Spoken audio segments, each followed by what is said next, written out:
thanks very much for joining me and welcome to the MakerPad podcast, first off.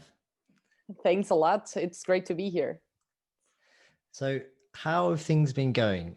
We first spoke with you guys a little while ago, but we have like a demo of the tool. We did a nice workshop, and I think there was a lot of people kind of blown away by how easy it was to use your particular product. So let's start from the beginning before we get into that side of things. When you introduce yourself, what you do, and exactly what is Palabra as well, that'd be great. Great. All right. So Palabra is a bit different. It's going in a bit different direction from what we talked about the last time. So I'm going to give a bit of background and then share our latest news. Nice. Let's do it. All right. I'm Pau or Paula. I'm from Argentina. I'm the co-founder of Palabra. I came from a education background, and this is I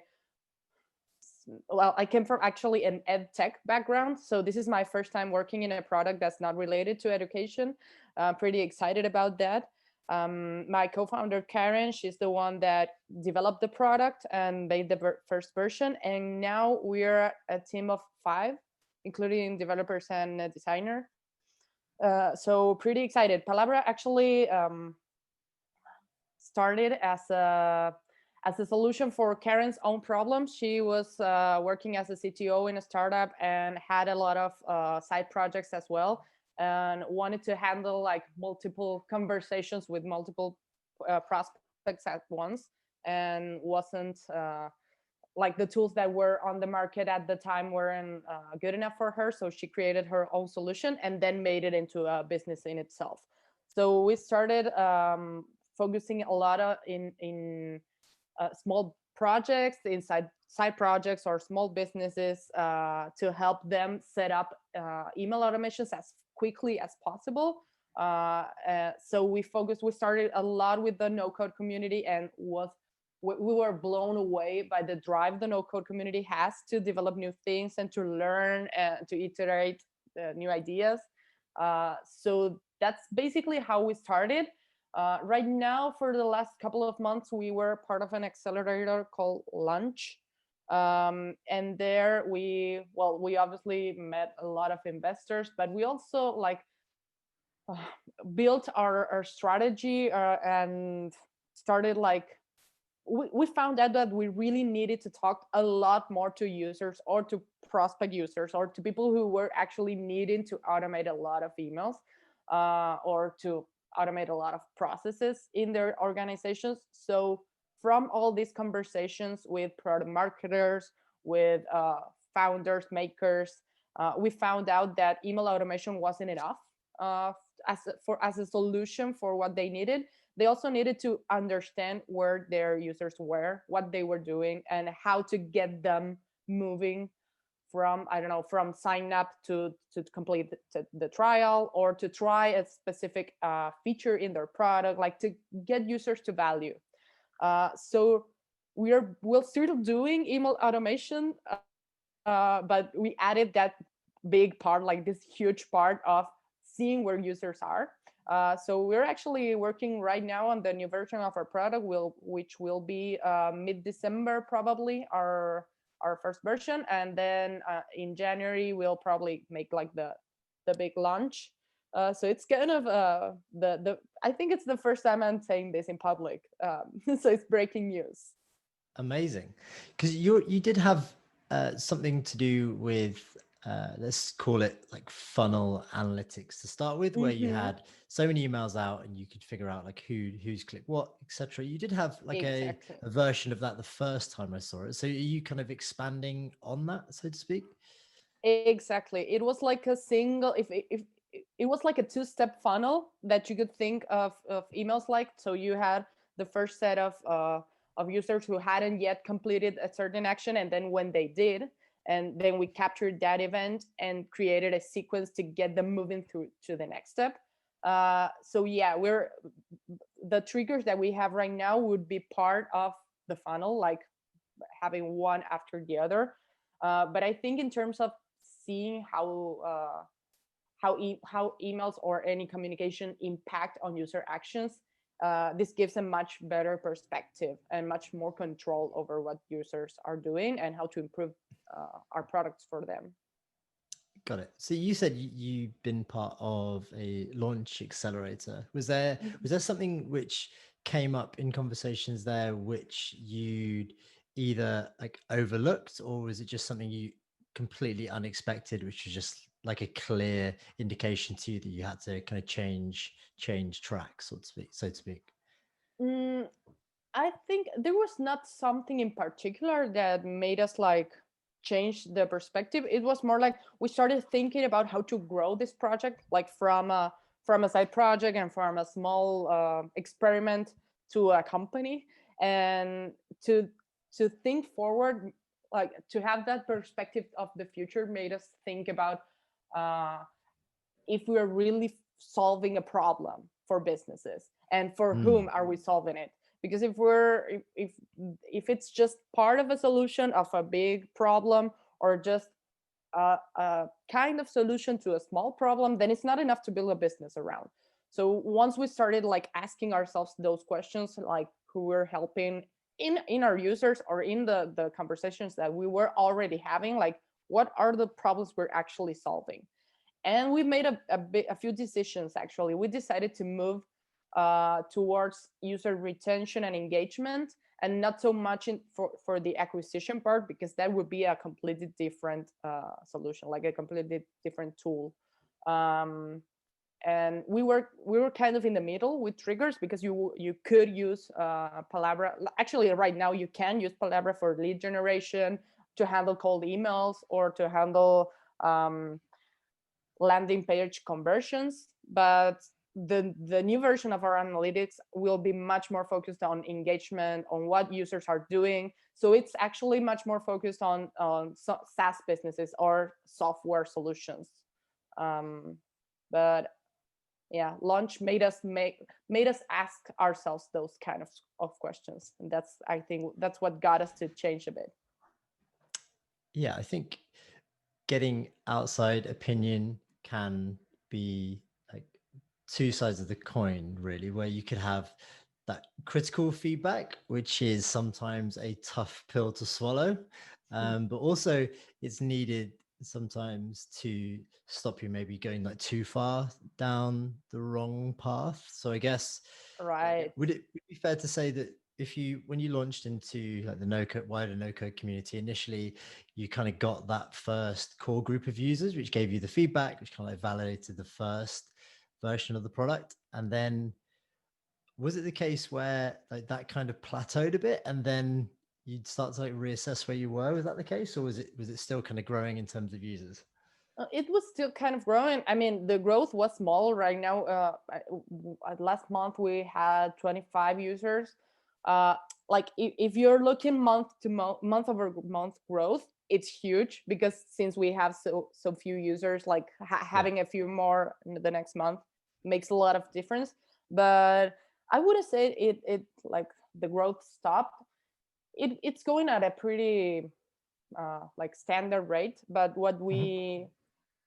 we were actually thinking way ahead. Like we were trying to make the adjustments needed, so it doesn't end up like slowing it down. And actually, the no coders and our the first batch of users, or of people we talked to, it wasn't necessarily our users. um, it wasn't actually that much different to the conversations we're having right now. I wouldn't say we moved from the no code community. Like we didn't move away from the no code community. We just expanded our vision, and uh, we actually learned from the no code community how to expand, because they are having, like we are having the same problems that any other software solution is having. Hmm. In essence, the problems are pretty similar. um, and I wanted to comment something on what you said about how easy the product looks, how easy the product looks right now, and how simple the UI is. Because that, I think that's one of our greatest strengths, and that's something we really, really want to keep. Uh, so that's why I say, like in the essence, it's the same, because if we're trying to find easy and simple solutions, we have to like think of the core problem that people are having. What was the toughest piece of feedback that you received from the Launch Accelerator? Well, there were plenty. I don't know. I don't know where to choose from. I wouldn't say it was feedback exactly. Like the first thing that that investors like mentioned about what we were thinking is, how are you planning on growing this? Like it seems like a solution that companies will outgrow from. Like it works great for small projects or small businesses, but once companies start getting more like more traction and their user base starts like growing and they have to professionalize what they're doing, then they probably will grow out of your solution and start like going to, I don't know, Salesforce or something that gives them a more complex I don't know, understanding of what they're doing. And that was a big red flag for us, because we found that what we were talking almost exclusively with people with small projects, and once they grew, that they would grow. It actually happened to us. We had a few users that started with our solution because it was an easy way to automate.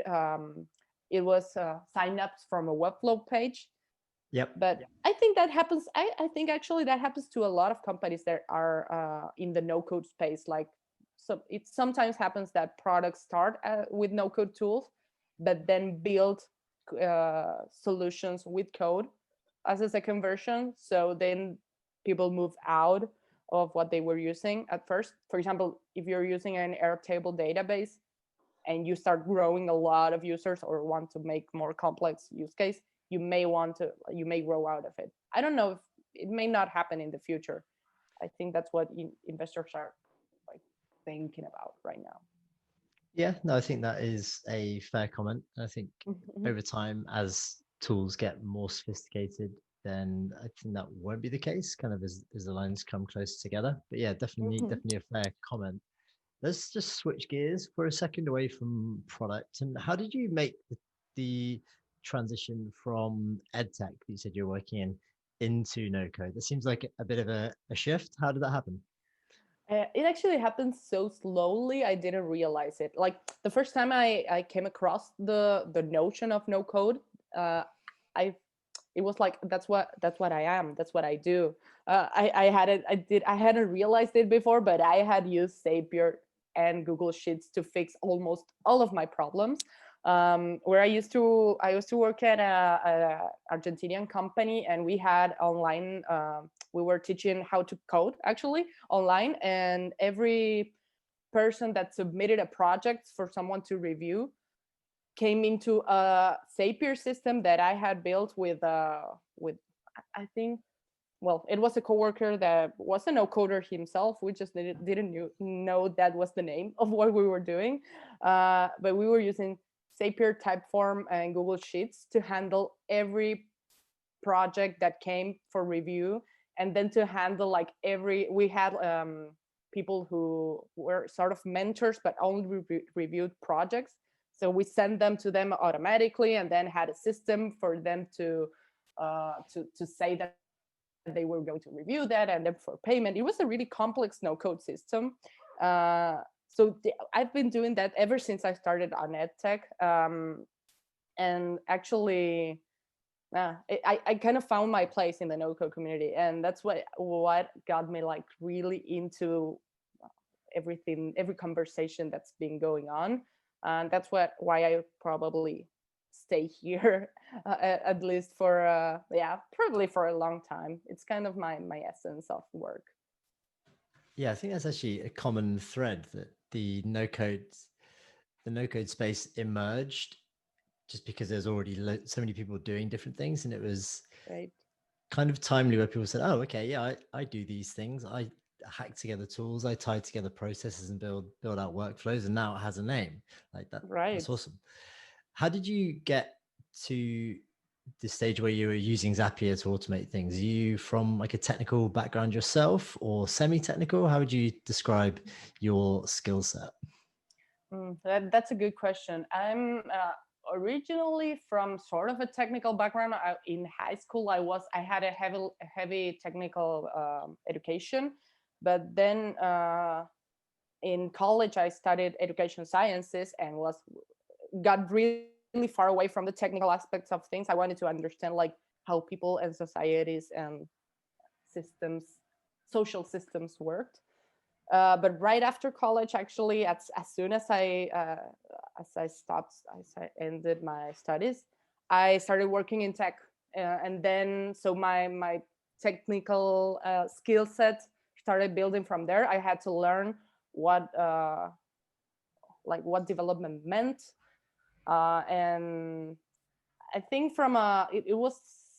it wasn't my main goal, but I ended up understanding a lot of things about software while working in EdTech, because I was training people to teach how to code. So people maybe mostly like most of my teammates had to explain to me what they were trying to teach. So I learned a lot. It was like 3 years or four where I learned. mm, I wouldn't say I don't know how to code exactly. I wouldn't be able to write a line of code, but I understand how software systems work.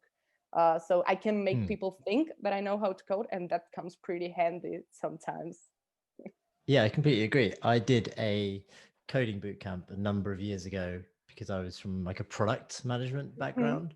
So I took a coding bootcamp not because I wanted to be a developer, but because I wanted to understand or be able to read and write a little bit of code if needed, just to know how to communicate with developers who were writing the code. So just like Exactly. understand the either simplicity or complexity of building out features, just so you can communicate on a similar level, not necessarily become a developer. So I thought, even though I was absolutely abysmal at coding, I could then understand it a bit better. So yeah, I found that actually quite useful.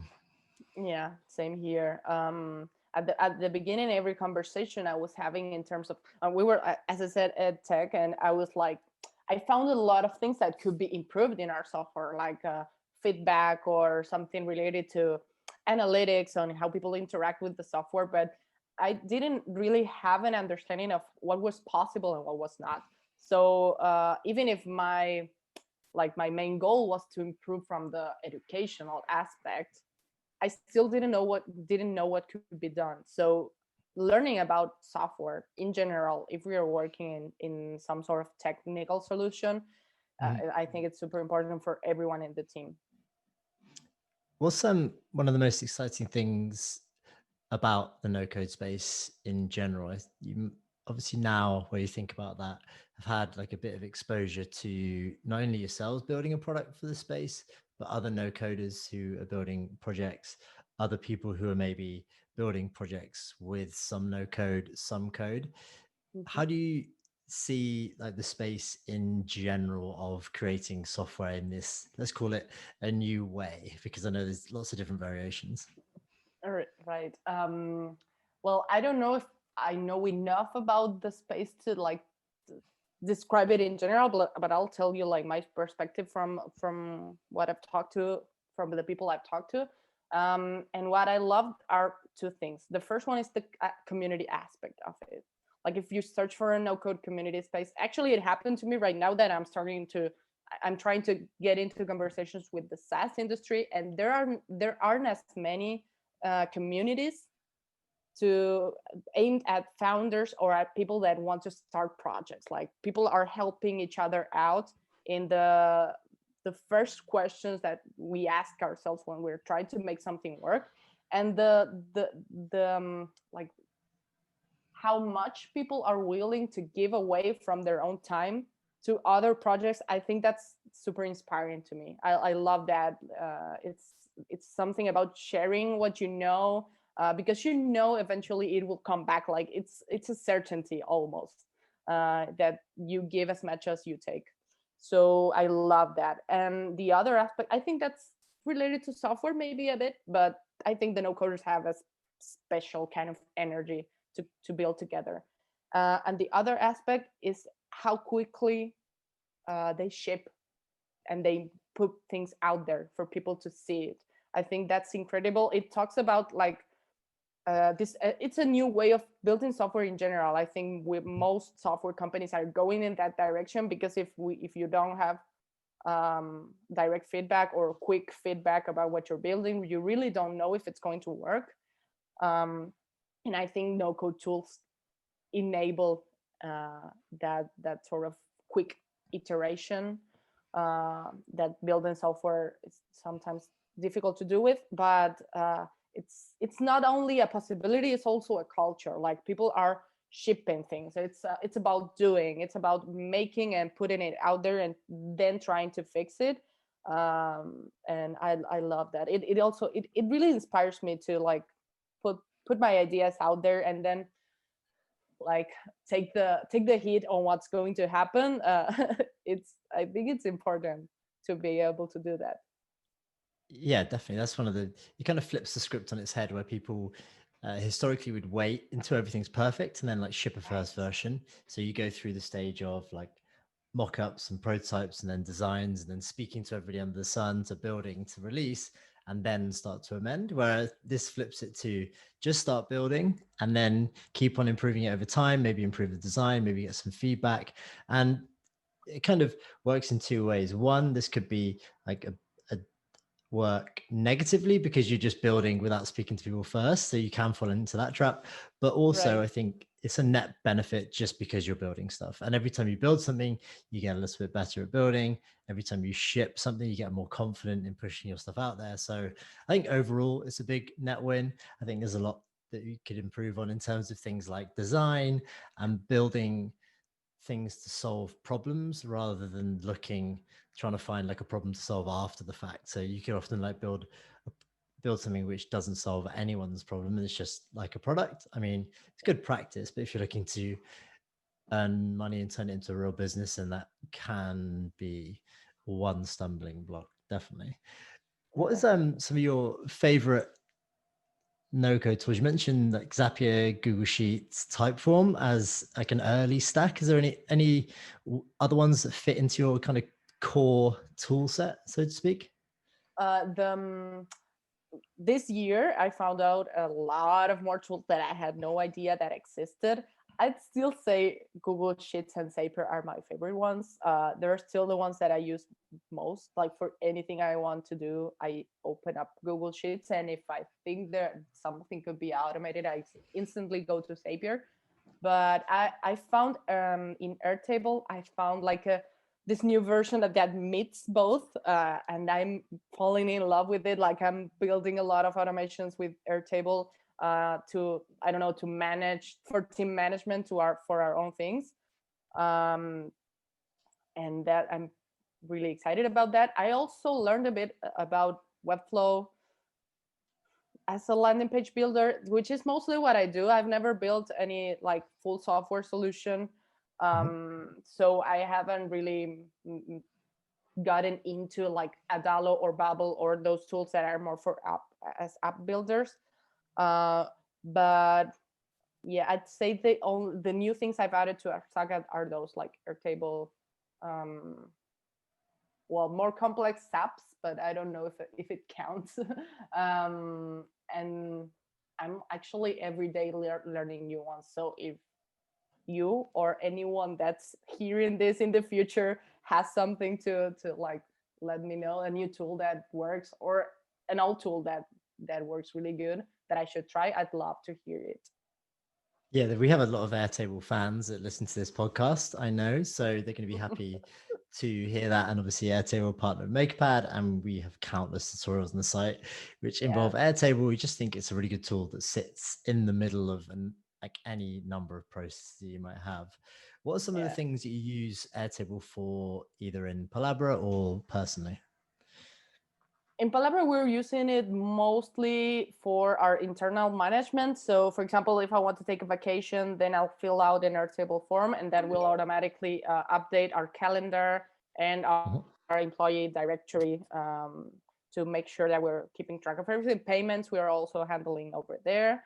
Um, on a personal note, I'm using it more as sort of a database of people who I'm talking to. That and Notion.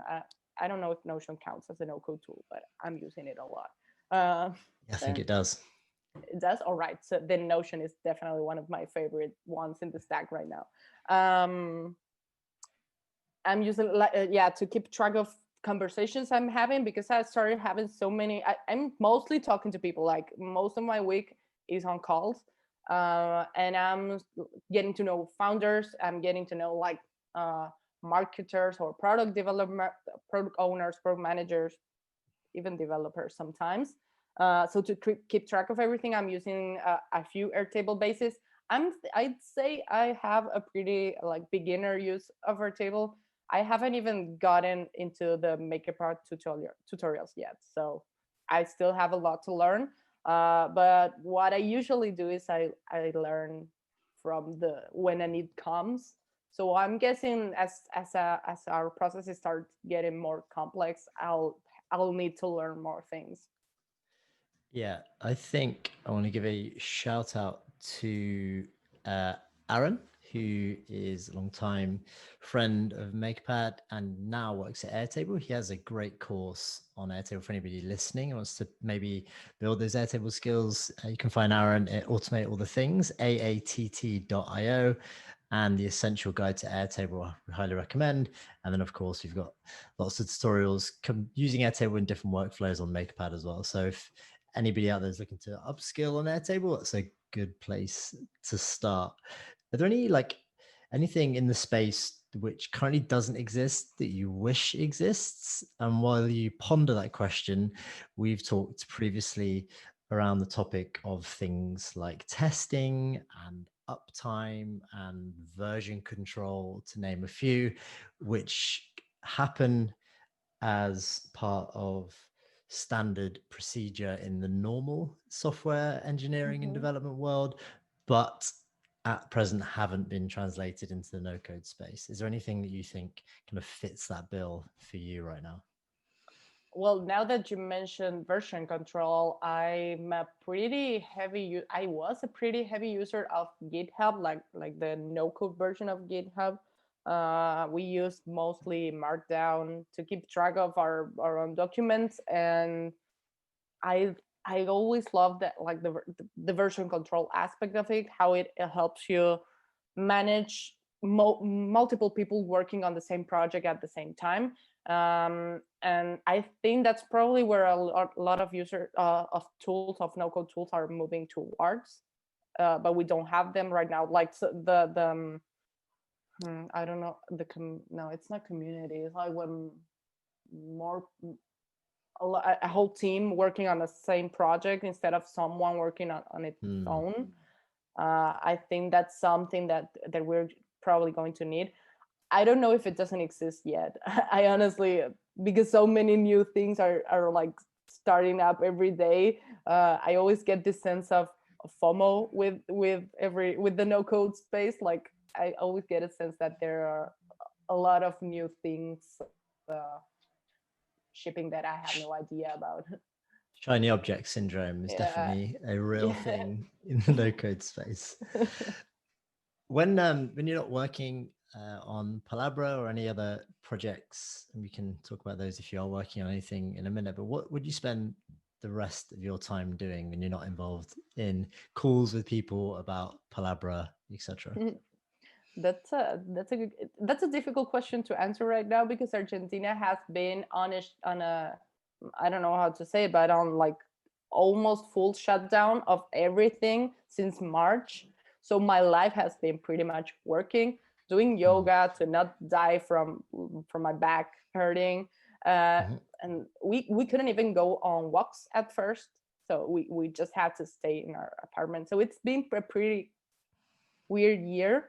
But what I like and what I think I'd start doing right now is, well, if there's a possibility, is going to meetups. I always loved, like in the last year in 2019, and I think 18 as well. I went to at least one meetup a month, in software development mostly, but also in product, or like any group of people that get together and want to make things.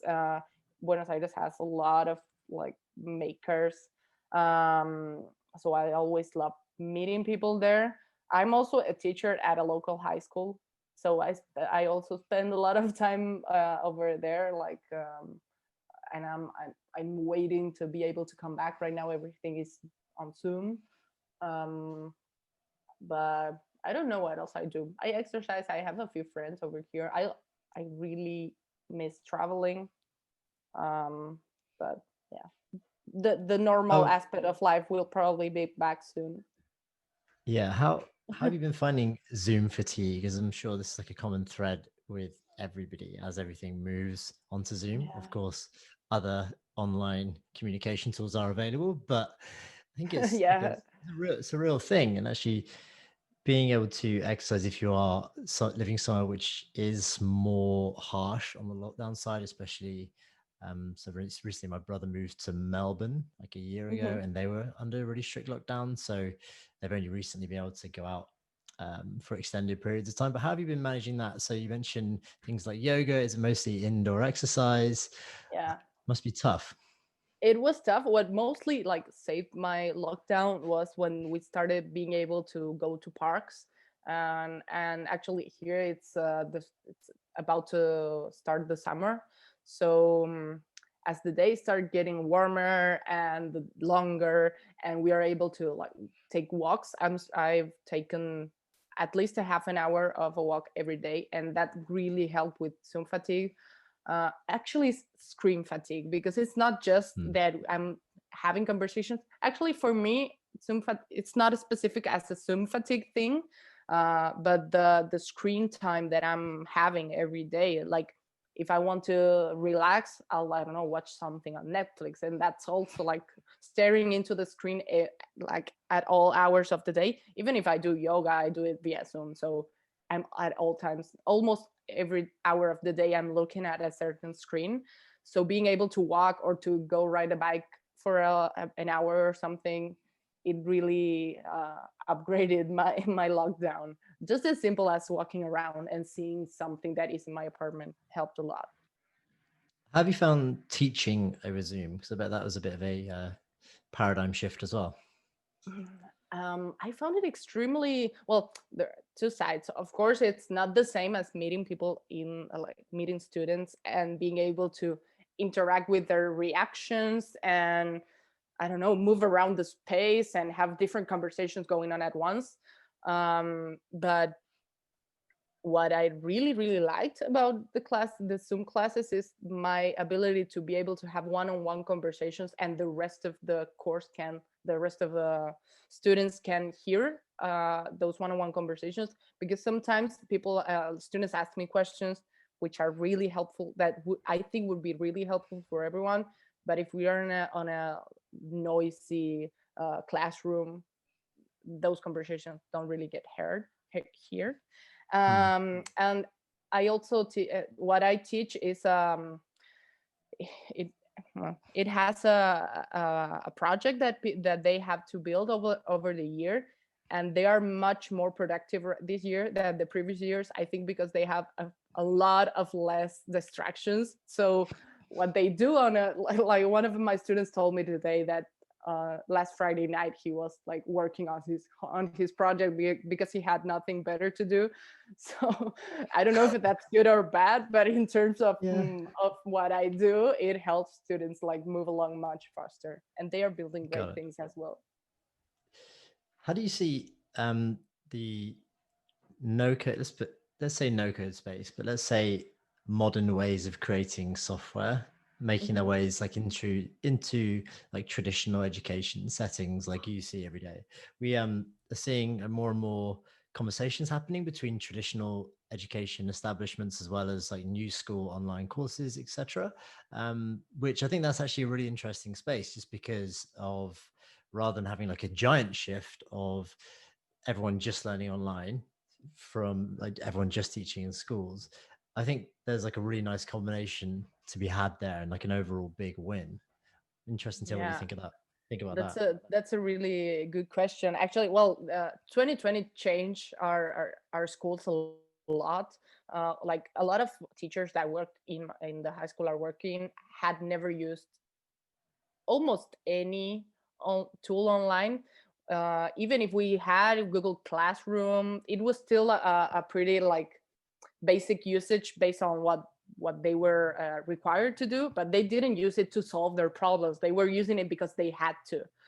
So moving to a virtual space to teach, I think forced the education community to start thinking about software as a solution to a problem and not as a problem that they have to do because it's required Mm. of them.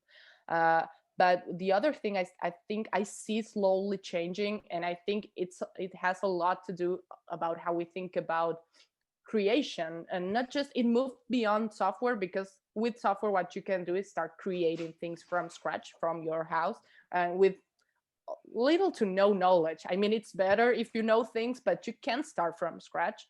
And I think what's moving into like what's this culture is dripping into schools because we're allowing students to build things on their own. Like in my high school in particular, the high school I work in particular, we're moving towards I don't know how it is in English, but we're assessing in via projects only. Like we're not taking any more tests. Um, and if we have, I don't know, if they have to learn something in math, we try to build a small project around what they're learning. It doesn't work like 100% right now, but it's moving towards that, and I think that's incredible that people are like we're starting creating things from younger and younger ages, and I think that's related to how software works right now. Yeah, I love that. It's actually something I've thought about quite a bit and had a few good conversations about. I think it's going to be great, especially for young kids. Obviously, their minds are malleable and they can just take to anything they turn their hand at. So I have a 6-year-old and two 3-year-olds, Mm-hmm. girls, and the 6-year-old, anything obviously that you put in front of them, they'll just pick up instantly. So that's a good example would be we recently bought a house and we're messing around with some like refurbishment apps, and they're quite like Right. complicated. So you have to do all the walls and like all that sort of stuff. So I'll leave her for like an hour on it and I'll come back and the whole thing is done. Like everything, I didn't show her how to use it, but that happens like over and over again. I think what you mentioned about project-based learning Mm-hmm. is really important. There's a good book called Prepared by someone called Diane Taverner, who's a teacher in the US. She started something called Summit Public Schools, where it was exactly what you were saying. Everything was project-based learning, and they saw like exceptional results when compared against other schools who didn't adapt that thing. So there was a big like transition period, but I think there's a big win to be had like once they get there. I think it's really interesting. Yeah, it's I think it's related to how we approach learning, and how autonomous we are in what we learn, and that moves that what you said about your little girl is a great example that we're not expecting.